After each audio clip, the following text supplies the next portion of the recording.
The Rookie, a show that airs on ABC that is a cop show. It's, it has standard procedural cop stuff, but then you don't watch those shows for the crimes and that, you watch them for the characters that the show introduces.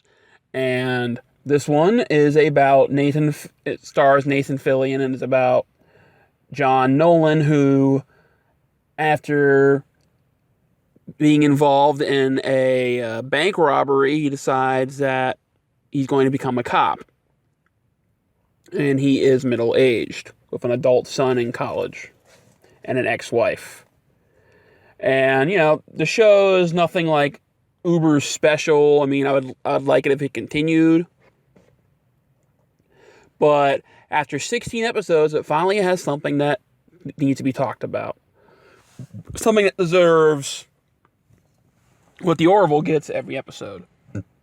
And they had to make it hard. They had to make it hard because there's no goddamn screen caps, so they take them all myself.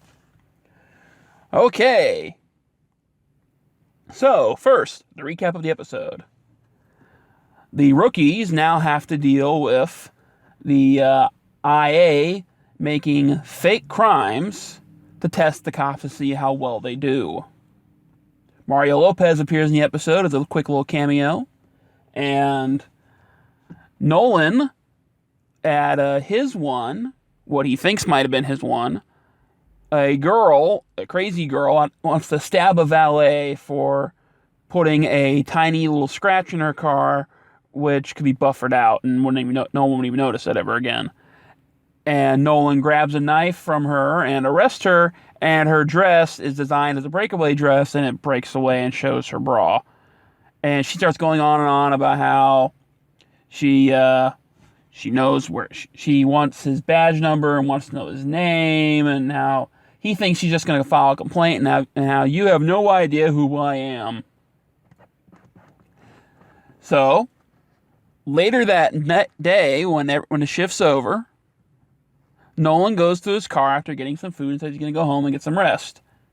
He gets shot at with a machine gun. Apparently, the girl is the baby mama for a guy who runs the 6th toughest gang in the area. So they have to send people over to Nolan's house to watch him because he is now marked for death. They usually don't do that on cops unless the cop really pisses them off. And yeah, it's the leader's baby mama. Something that probably should have threw up signals. Nolan says he should probably stay home and not go to work the next day, because what if someone gets hurt, or the person that's riding with him gets killed? And she says you can't let the bad guys intimidate us or we never win. So, go to the thing where they're talking about, go to the meeting room where they're all talking about how they're going to get these guys. They're going to hit their businesses because the only thing they care about is money. So once it costs them too much money, they'll pull the hit. And they do, or at least the leader who's in prison does, but the son who's currently running on the streets is a moron, and he keeps it going. And Nolan ends up riding with the captain that day. She decides to take the place of his current training officer, sorry. And they're going along. They're not going to any kind of scenes that might be a thing. And they get pulled into a trap at a fake home invasion because, it's been called off. They're not doing anything because the guy in prison called it off. But they get thrown into a trap. They get tied up. And the guy and 2 of his cronies decide that they're going to kill both Nolan and the captain. They don't know the captain's the captain because, they're fucking dumbasses. No, sorry for the language, but that's the only way to describe them. And they push her into the pool. And while trying to get a video message of Nolan apologizing to the girl, even though, she's an idiot, the captain breaks her thumb to get out of the cuffs and trips one of the dumbasses and gets his gun and shoots him to death. And then she shoots another one.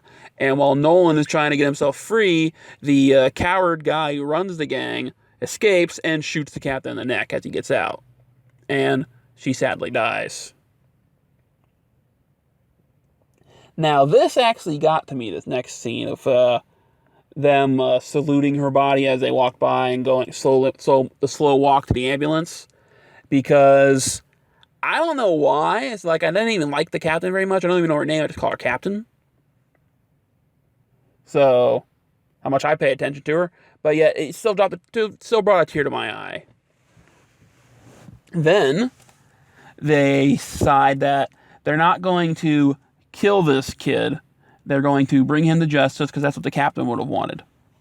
Or that's what the sergeant says. And they get the guy in prison to turn his son over because he killed a captain. It's either we bring him in alive or he's dead.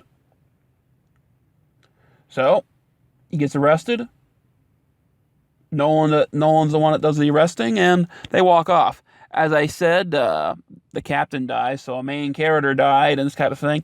And I know shows like NCIS kill characters, but this would be the equivalent of them killing Gibbs. Not Gibbs, that's the main character. This would be the equivalent of the NCIS killing their head, and they did do it, the redheaded lady, but that was the third season, not the first season. But then again, ABC hasn't officially renewed this series yet, so maybe they're trying to throw all its punches out in the beginning and try to get all the story ideas out because you don't know how long you got. I honestly started watching this series just because of Nathan, because I liked him in Firefly, I liked him in Castle. I would love it if they made him the Drake in those Uncharted films instead of that stupid Spider-Boy kid. But they're not going to because his fan film made me want to play the games. That's how good it was. But yeah, I wouldn't expect more things like this. Because maybe if TV Time did what they do with the Orville, which uploaded things like this, but, you know, after a couple days, no one really cares about episode recaps and reactions. So, it's not really worth the effort to do it nicely, and I work all night long, and shows come on at night.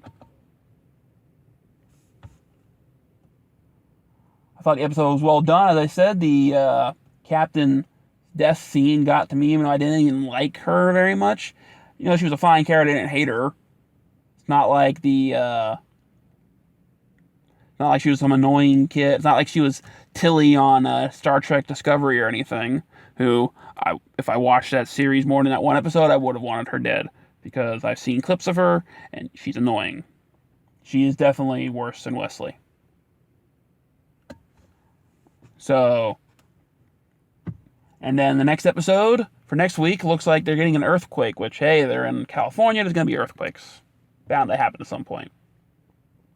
So, comment down below what you think of the episode. Are you going to miss the captain? Or do you think the show's going to get a second season? Do you like this one better than Castle or Firefly? Or do you think it's fine? Is it your favorite cop show on TV? It's mine. I like it a little better than NCIS, of course. I haven't really liked NCIS that much lately. It's kind of there if nothing else is on. And Blue Bloods, they're kind of getting a little stale to me. I'll still watch it, but it's getting a little stale to me. I don't know why. Guess I'm just getting over it. And hey, have a good one.